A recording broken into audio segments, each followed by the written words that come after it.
Good evening and welcome again to the Leader's Edge, where we're completing this series of leadership development under the new normal. This is season 3, episode 3, part 6. And don't worry about missing the first 5. You can always go back to the YouTube channel and complete your learning and look at all 6 segments in a row. Expand your thinking and give us some feedback along the way. And now I will not waste any more time. I'm so eager to tell you again our fantastic guest speaker. He is no less than Mr. Juan Roy, June for short. He is the HROD Consulting Head for the Manila branch of the Nomura Research Institute, the global think tank, one of the best stationed in Tokyo, Japan. And he is also the outgoing program chair of the Philippine Society of Talent Development and is going back, this time as incoming president. And it is well deserved given his over 25, count them, 25 years experience in HR, OD, QMS, business strategy, leadership, personal effectiveness, corporate transformation, and much, much more. He is the devoted husband to Mary Grace and loving father to 3 wonderful kids. I can't wait to see what's next and take it away, June Roy.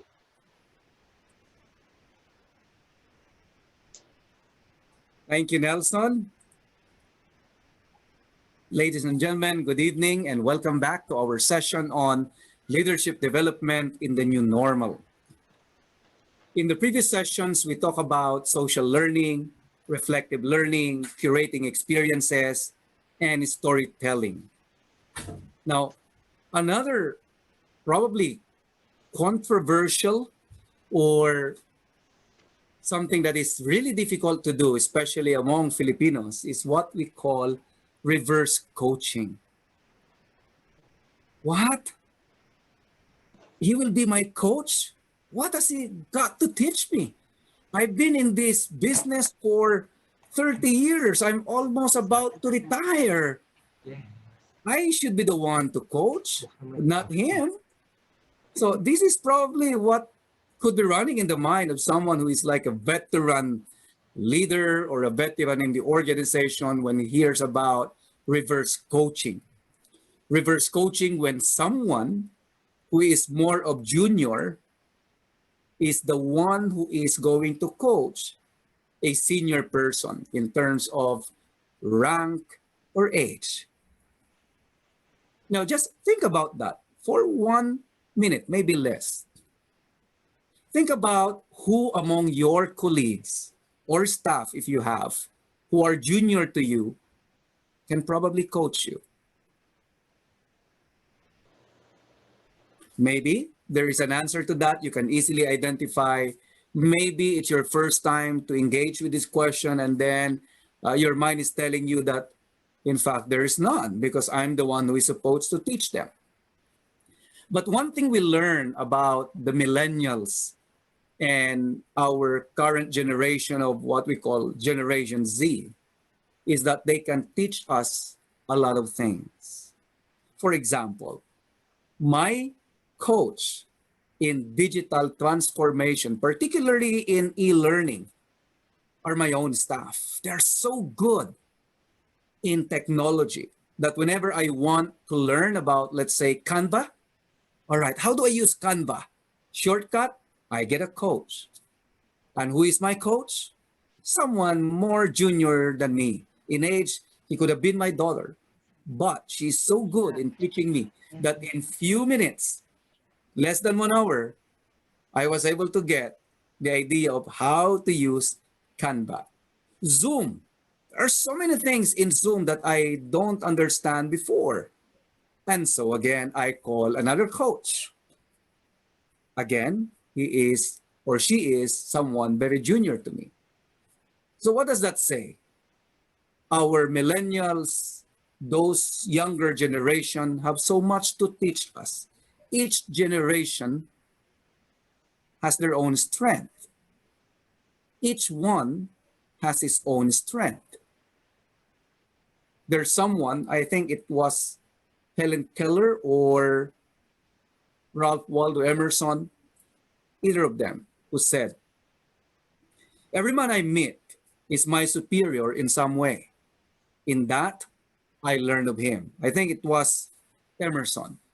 And I believe in that mantra or mindset that everyone we meet, no matter how junior they are, they can be our mentors, they can be our coach. So reverse coaching is going or getting traction as one of the ways by which we can develop leaders. For example, coaching moment. How do we do that? Soliciting feedback, right? So what if I have someone who I trust, who is one of my staff, and I ask him to sit with me on a coaching session where it is reverse. He is the one who is going to ask questions, or he is the one who is going to give me feedback. Now, if he is not so skilled yet in asking questions, probably I'll be the one to ask questions, but the questions that I will ask is about me. And my purpose is to get his perspective about me, who I am, my leadership style, what is going on well, what can still be improved. And so that is reverse. But see the value there when they're able to give you honest to goodness, constructive feedback. That is a coaching moment. And that is one form of reverse coaching. If you believe in this, I have this 1 minute reflective moment for you. Write a name or think of someone who after today you can approach him and be your reverse coach. And you can start with the simplest method of asking feedback from that person. And that is a coaching session there, but it is reverse. Now, what if you see someone who is highly organized, very methodical, and you aren't? All right? He happens to be your staff. When I was working in the Middle East, I have a staff whose name is Ijaz Hussein from Sri Lanka. And he's so good in numbers, in putting together his ideas into Excel and in numbers. So he became my mentor, you might say, or coach or teacher, whatever you call it, in that set of knowledge. All that I did is to accept that there are people who are better than me in certain ways. I have another name. He is an Indian. His name is Primal Shukla. I hope he can hear me. One of the things that I don't really understand well, and no matter how hard I try to study that segment of ISO 9001, because aside from training, I'm also a quality auditor and quality practitioner. And so there's that difficult part of me, of that clause, which is clause number 9, or about design. And for the life of me, even after so many years, I still cannot master it. And Rimal Shukla is a consultant level when he came to our team. So he knows the standards more than I did. And so it was him who actually taught me on how to understand, and he was able to simplify that better than me. I cannot forget that. And so when I talk about reverse coaching, I can identify a lot of the learnings that has been embedded into me already. And it came from the people that I work with, who happen to be more junior than me in terms of rank. So that's why I believe in the power of reverse coaching. What makes it difficult is ego, or we are not used to it, probably culture, because we feel we are more senior, we are the ones we're supposed to teach. You know, in our language, papunta ka pa lang doon, pabalik na ako. No? Or in English, it's like, I don't know how to translate that actually in English, but it's like, all right, I'm on my way back, I'm about to retire, and you're just on your way up. So it's like, what do you have to teach me? And that's wrong. We can learn a lot from our own people that we encounter in our lives, even our staff who we lead. They can also teach us a lot of things. As I said, what it takes is only a matter of humility, setting aside our own ego, and embracing the mindset that we can learn from anyone if only we are interested to do so. And that's a superb lesson for us, especially us who think we're old dogs who can never learn new tricks, because we can always learn new tricks from new people. Thank you very much. And I love what you're saying, because I think we can all use wisdom from all walks of life, even millennials. And I run two factories, and there are times that I even have to ask junior people like food defense and all those new technologies and even those new computer programs. So if I were to level up, I really have to learn and learn and learn. And sometimes the best mentors at the time can be the guys who are half your age. Thank you very much, Jude. And I just have one question that struck me, will be that the number one qualification is a massive dose of humility to be a learner in terms of reverse coaching. Humility, absolutely yes. Without humility, what happens? There's arrogance, there's ego, there's that mindset that no one can teach me except those who are equal to me or those who are above me. And so without that, I don't think it's possible for someone to learn through reverse coaching. So it may be difficult for others to do that, but if we are in the business of developing our leaders, look at the potential of that scenario when people are getting, coached by others, even on technical matters. So in many ways, they're also teaching and training the people who coach them, because they're passing a message, not through words, but through their action. And so that's the benefit of reverse coaching. The leader learns, and also the coach, who is a junior person, also learns and develops himself in the process. He becomes more courageous, he becomes more open, he can gain more confidence. And so in many ways, by allowing yourself to be coached through your humility, you're actually developing your people to become greater leaders. And because of that, everybody wins, which will be quite a great motivation for reverse coaching. I just have one thought. This is like worst case scenario. What if you want a leader in your organization to do reverse coaching, but he has no humility at all? Do you say, okay, you have to learn humility, or you're too not too humble, you're out of the program? What do you do? All right, there are many layers and levels to that.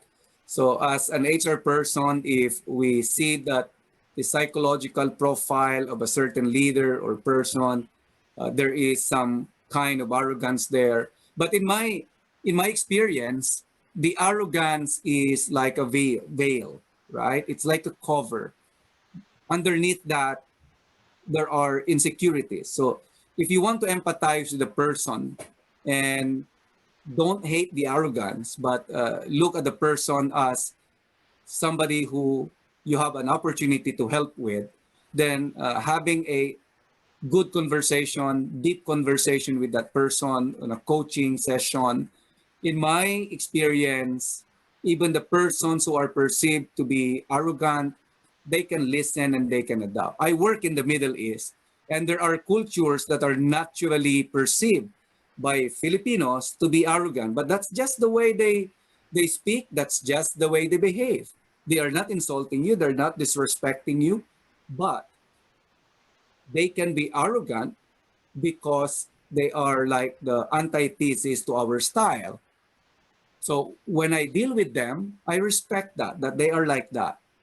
And my experience is that if I am genuinely helping them, they allow me to speak out, and they also allow themselves to become more vulnerable, and they allow themselves that humility to come out.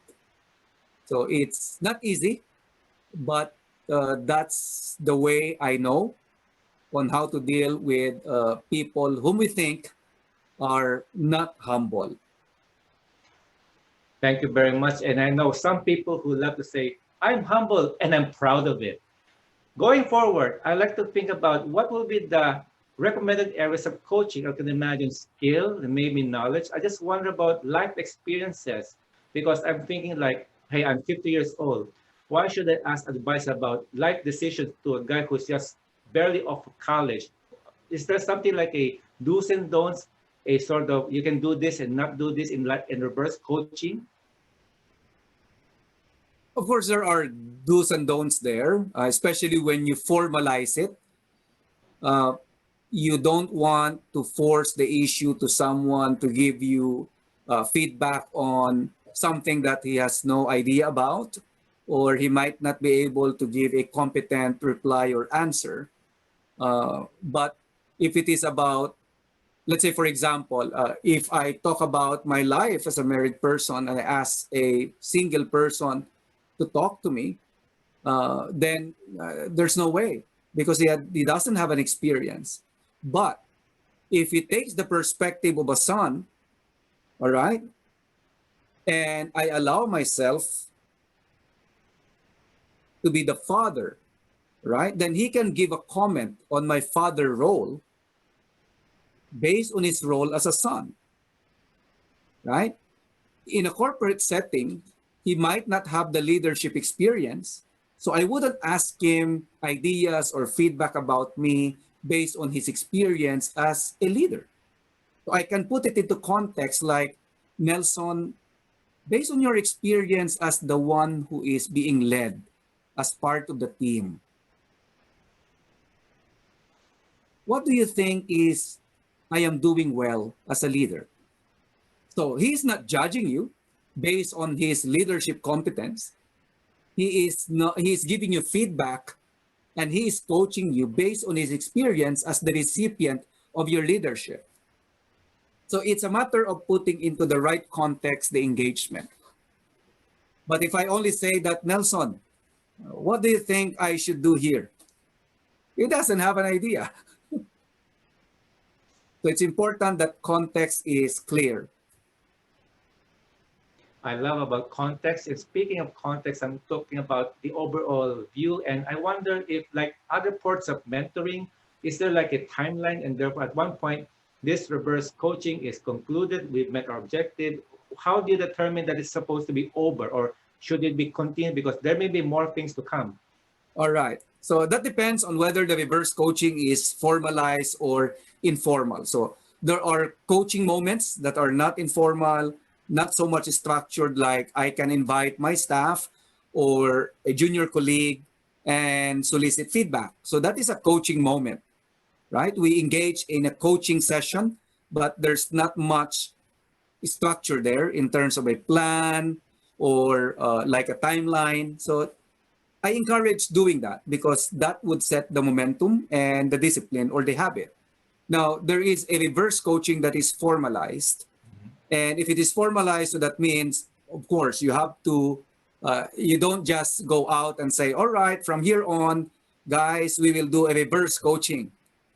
So that is one way to set it up with a trajectory of failure. Of course, you have to prepare the people.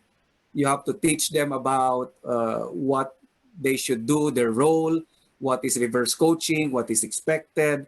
So if you are the head of the learning and development, of course, you have to create that environment first and that momentum.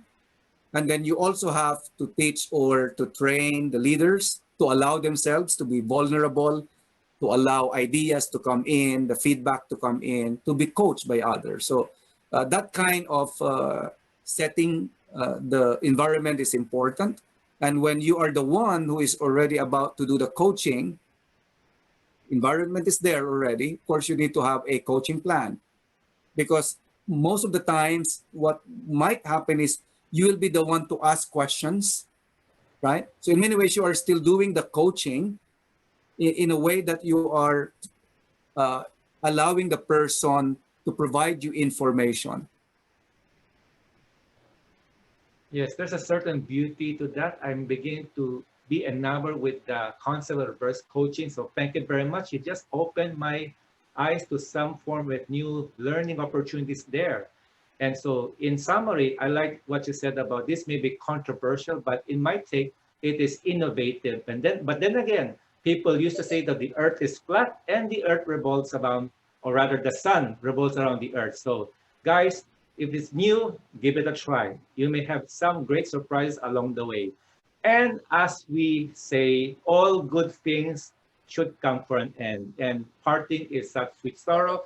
But I believe we have a lot of great stuff to go by. And therefore, I'd like to thank June Roy one more time for this lavish and generous sharing with us about his time and experience and his wisdom. Give it up for Mr. June Roy. Thank you. Thank you. And then, June, I'd like to give you a parting shot about what will be the remaining wisdom you'd like to give to the viewers. Take it away, June. Thank you, Nelson. And thank you, everyone, for staying.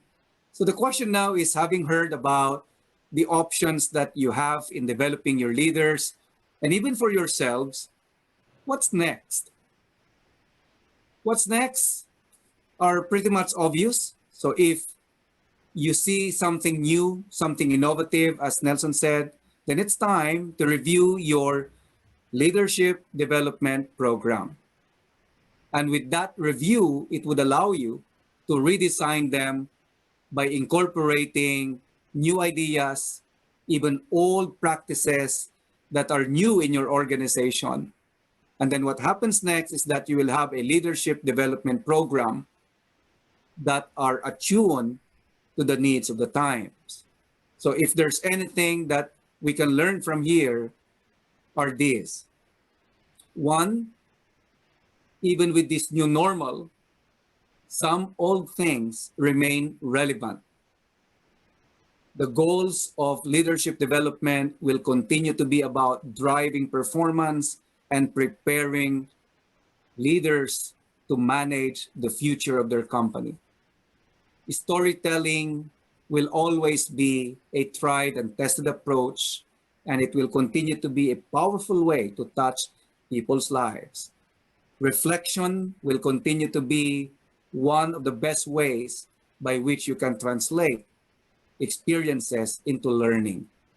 And with the use of technology, you can mine your experiences if you create them and make it accessible anytime, anywhere.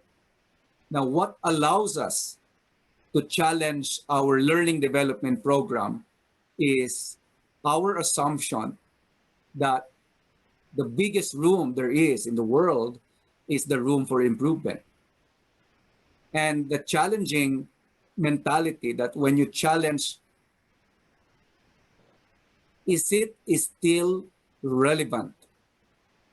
How might I or how might we make our leadership development program more relevant, more effective? What are the opportunities out there that I can incorporate? So embracing this kind of mindsets would allow innovation to come in. And some of these innovative ideas are not necessarily expensive. They are free. They are out there just waiting to be harnessed, just like our experiences, our reflection, and our ability to tell stories. So all the best to all our audience, and I hope I can hear your stories one day on how you're able to practice and apply some of the lessons that you heard from this. And so in keeping with my style, if you can have less than 1 minute of your time after this, write, what did you learn from this session all throughout? And what is guys, one thing? Sorry. Go on, go on, go on, go. And lastly, what is one thing that you can immediately do after this? And with that,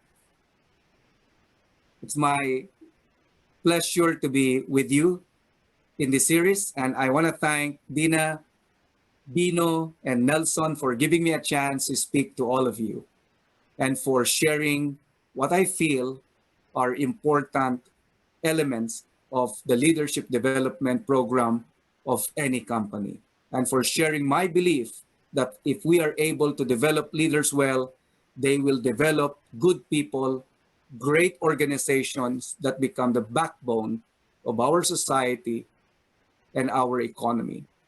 Thank you very much. And thank you very much, June. We're so enriched by this particular talk of yours. And guys, respond. It's not enough to just know and hear.